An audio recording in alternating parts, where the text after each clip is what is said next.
যাদের মা আছেন তাদের মাকে সেবা করবে, যাদের গুরু স্থানীয় গুরুজন যাদের আছেন তাদের সেবা করাই হচ্ছে আমার সেবা, সংসার ধর্ম রক্ষা করাই হচ্ছে আমার সেবা।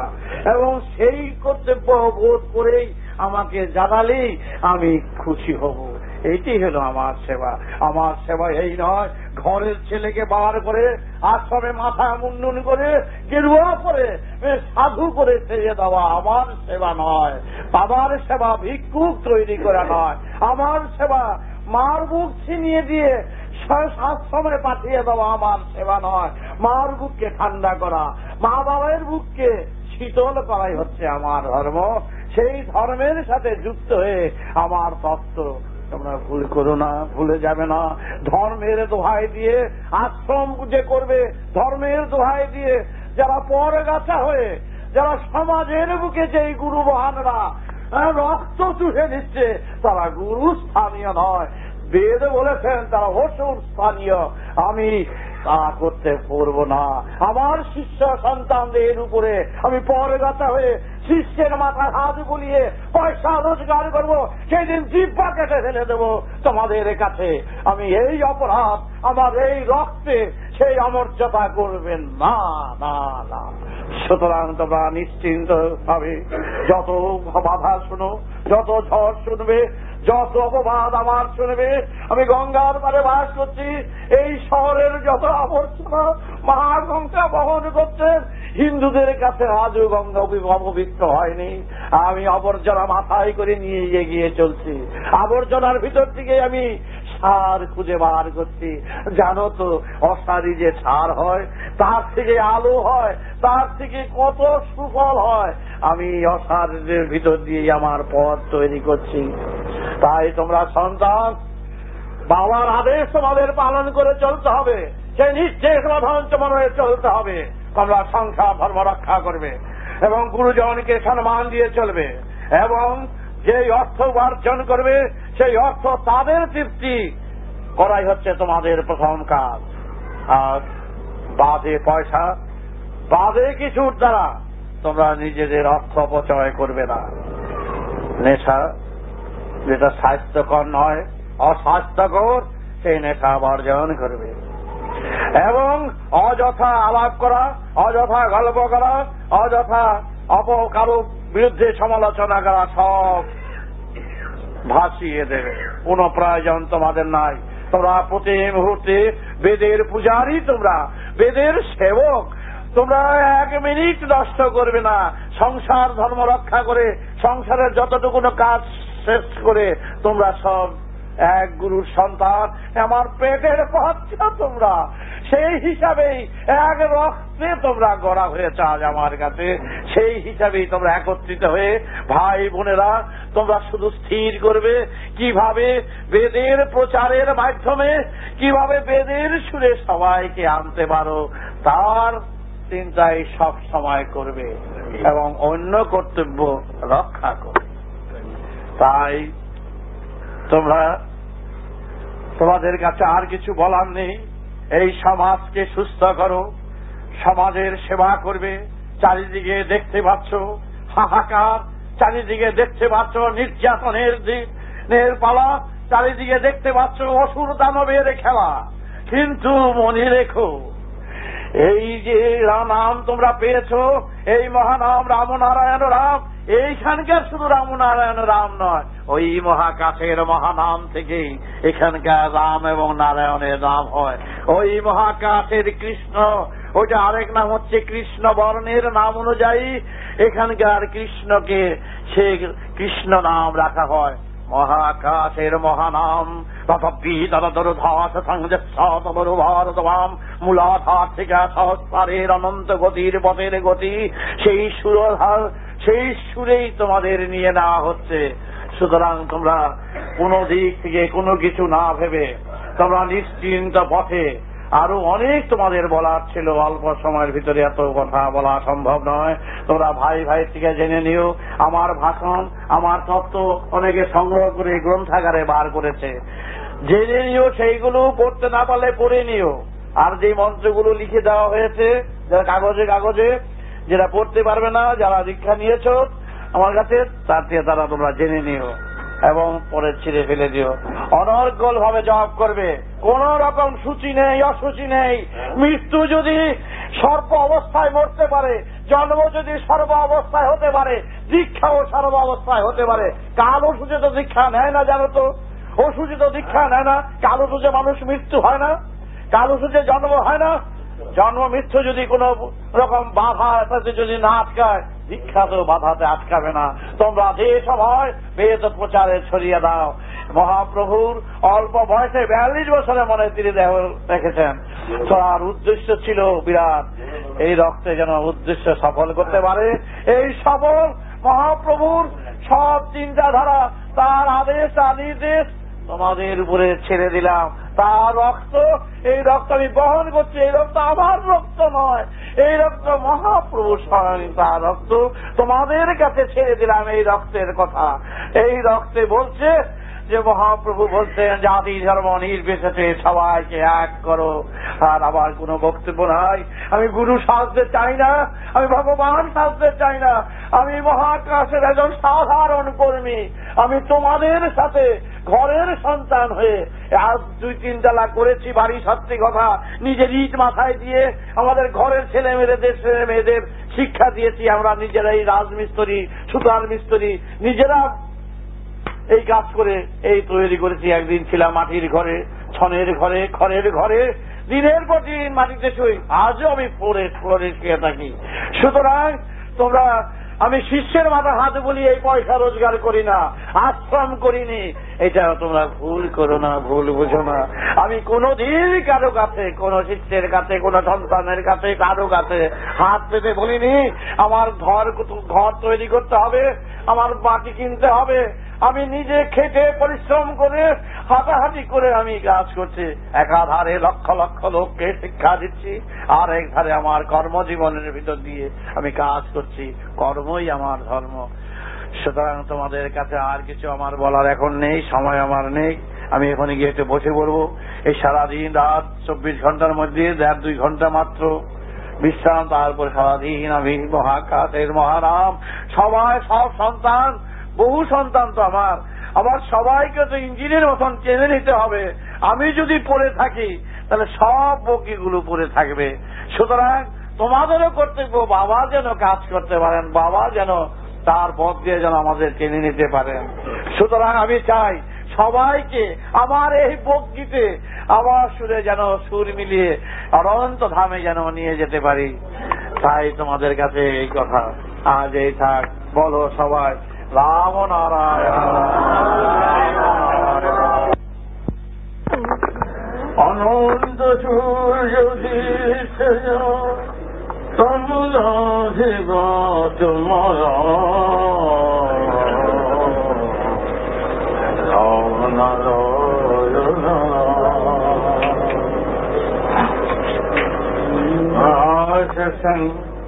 ঘরধার ভেদমদরা রাম নারায়ণ। ঘটে ধরম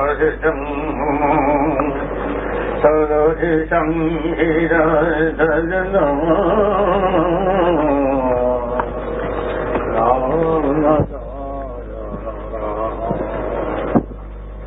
রাম নারায়ণ হীরমদান মহাকৃতি সজদান রাম নারায়ণ।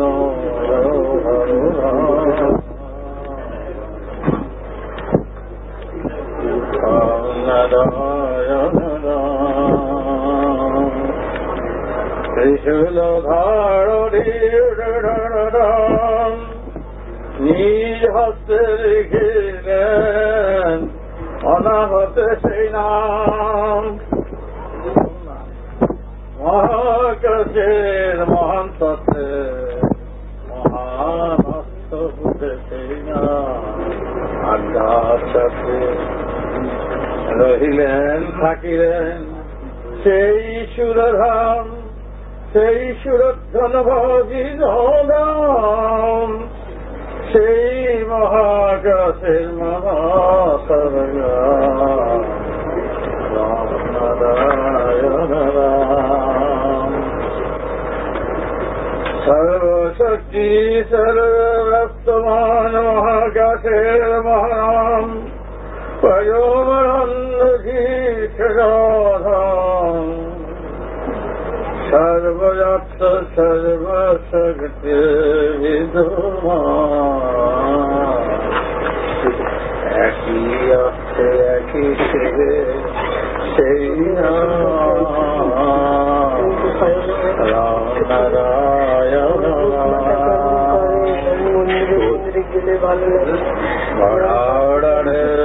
সর্বশক্তি সর্বভীতম্ভুনাথম পরমানন্দ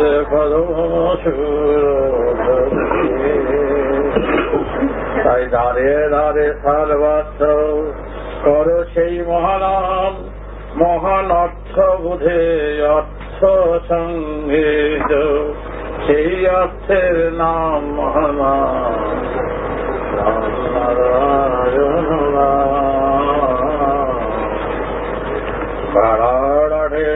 শঙ্খনাভরম ব্রহ্মপরম পদধীশ যথা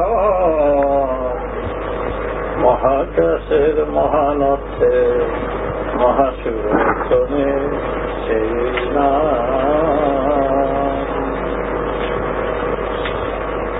আজ্ঞা চক্রে সহস্রে সুরধ্বনি ধ্বনিত বিরাধন একত্রিত সুরে এক ধ্বনি এক নীতি সেই চরগ্রাম সেই ধ্বনি মূলাধার সহস্র একই বড়ি সংঘলিত জয়থা বল সবে সেই নাম অন্ত সবে আছে সেই নাম বল বারে বারে সেই নাম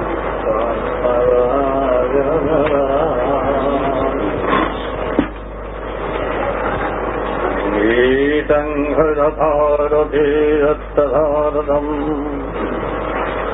পরাণে সংঘ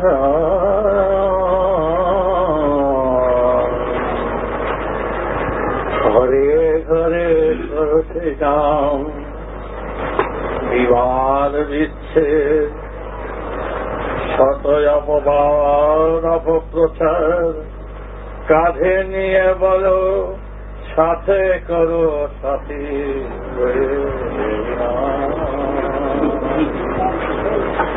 জন্মিতম পরম ব্রহ্ম মাটি আকাশ বাতাস মাটি সমন্বয়ে সুরে রাম বল সবে রাম নারায়ণ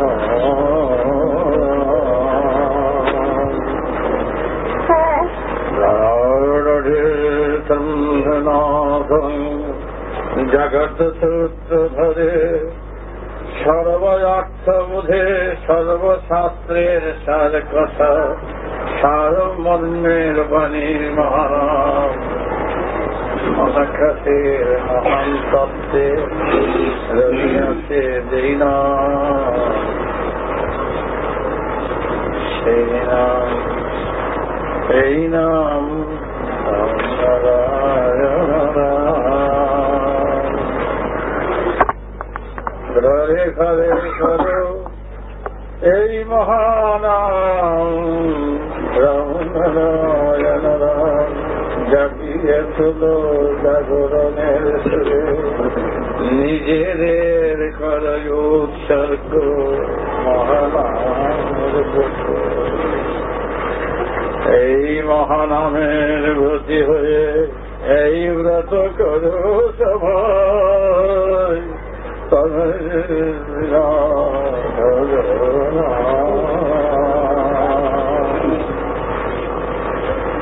বলরাম নারায়ণ রাম নারায়ণ রাম নারায়ণ রাম নারায়ণ রাম নারায়ণ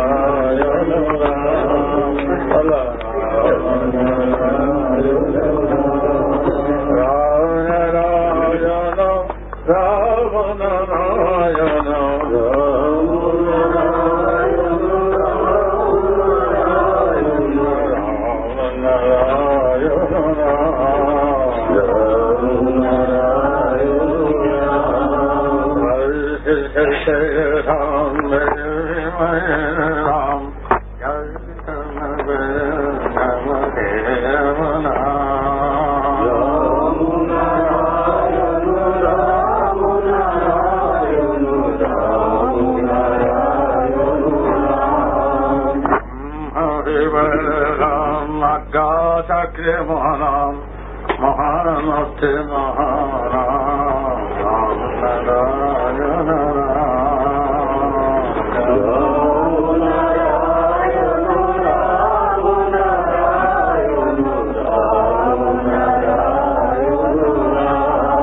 জাগরণের সুরে জাগাও তোমরা উৎসর্গ করতে এই ব্রত নিয়ে করো মাকাতে মহানাম রাম নারায়ণ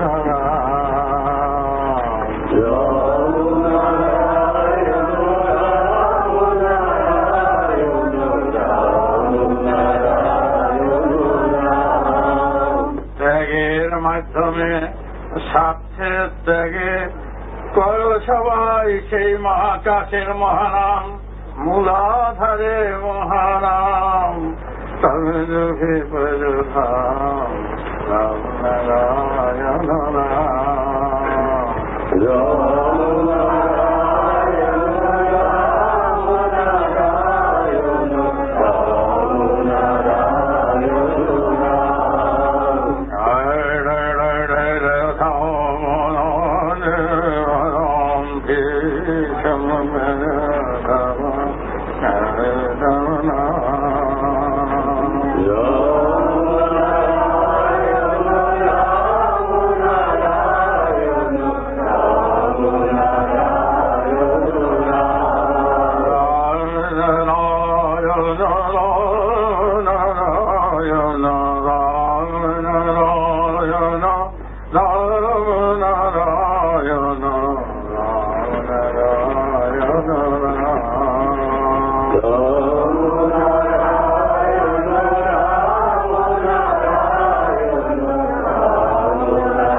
शरथम त्रिशूल हाथे लिखी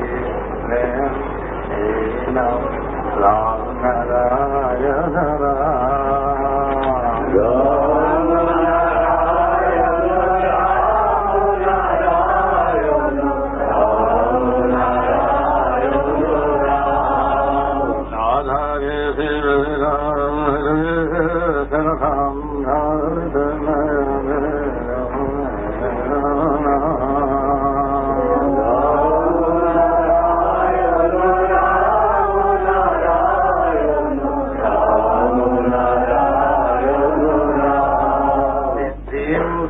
निर्वाण परो ब्रह्म परम धाम यही नामे সেই ধাম মনোহর রাম নারায়ণ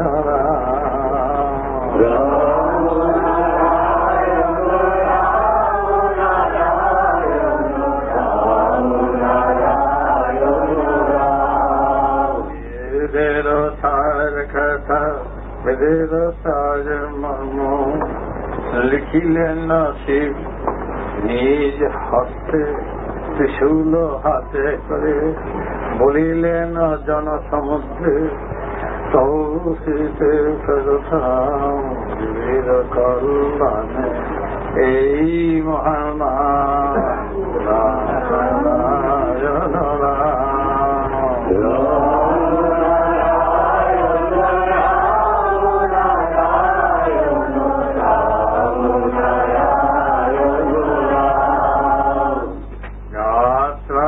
যাত্রীরা যাত্রা করেছে মহাকাশের মহাপথে এই মহানামের মহামারা পরম পরধাম রাশি সনধারমনা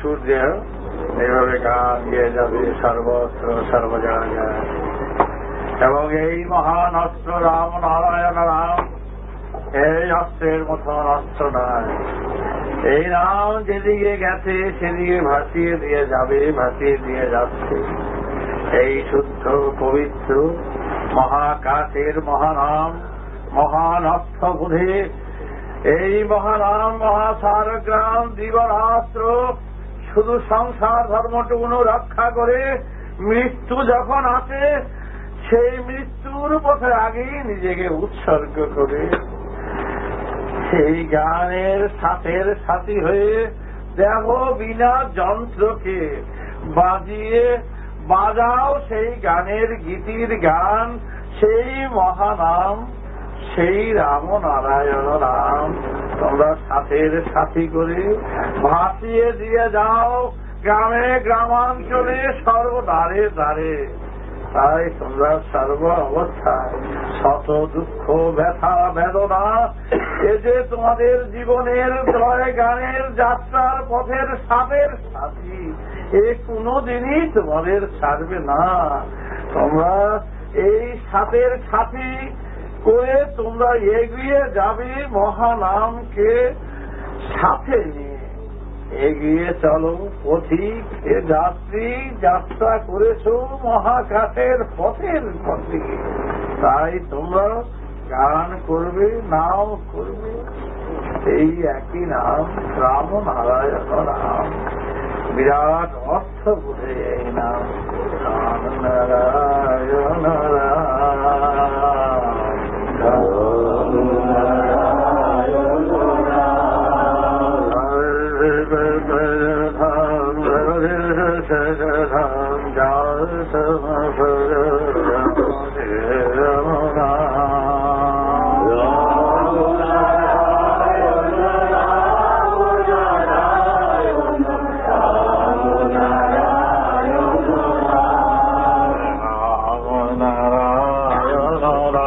যাও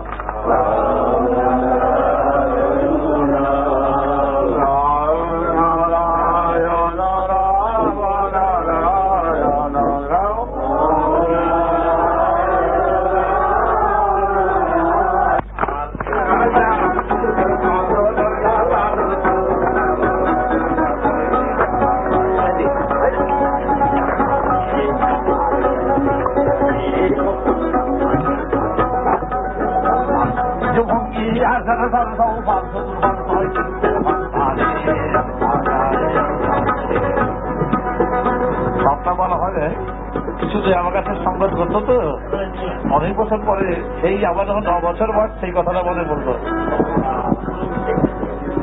এইভাবে একেবারে তন্ময় হয়ে যেতে বললাম চলছে তোমার দিকে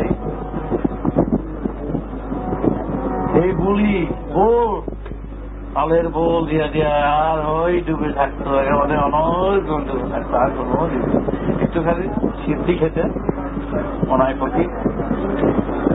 মুসলমানদের বড় দরগা ছিল মনায় ফকির দরগা।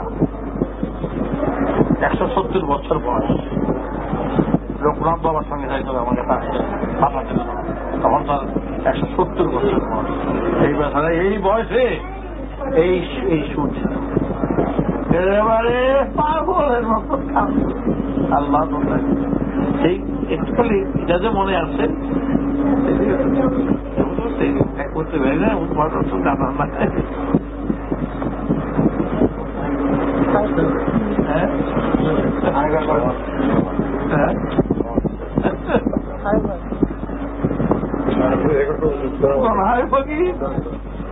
খুব বড় সাধক আছিল মহাপুরুষ। কইতো আমাদের দিকে আমাদের দেখে কিছু আমার কিছু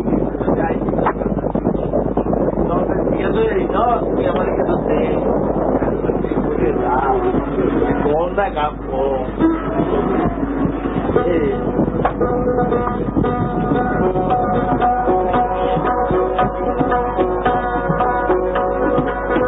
আজ থেকে 50 বছর আগের কথা বললাম। 50 বছর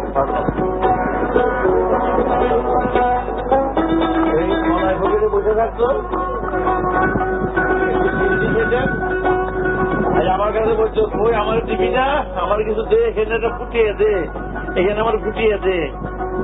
তাহলে বয় বেটা বয়, ফকির তুই বয়।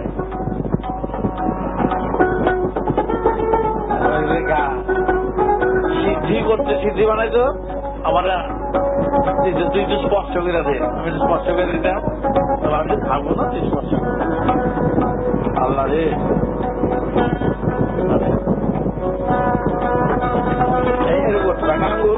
বুঝে রাখতো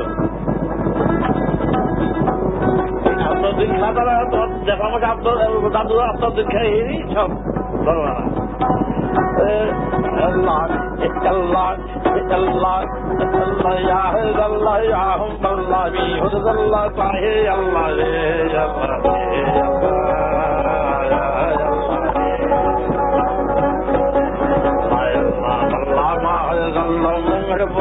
yang bersama berjerbenda berjerat Allah ya Allah re Allah re Allah ya Allah re Allah re dom harga kapan terdesak terkepat takir kapan hey Allah ya Allah 170 বছর বয়স। আল্লাহ বাহির বা মৌকানের আল্লাহ ইঙ্গের বন্ধু পাগর পাঙ্গে ইয়াঙ্গের আল্লাহ লায়া রে এই আল্লাহ আল্লাহ আল্লাহ রে করবন্তি ইয়া ফরজা এই আল্লাহ ও কল্লাম বরবতুম বাতুম জাকাত ওই কাদর বতুম বাতুম সব আল্লাহ এই আল্লাহ আল্লাহ আল্লাহ hikum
baca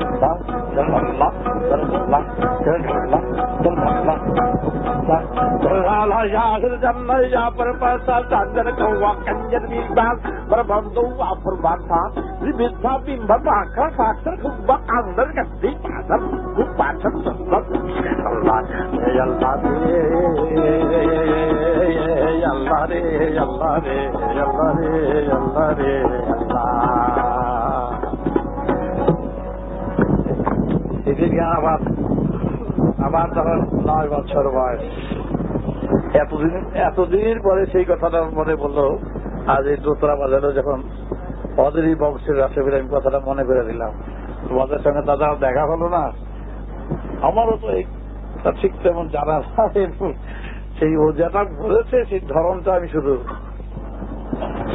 নতুন একটা ধরন তাদের থেকে দিয়েছিলাম।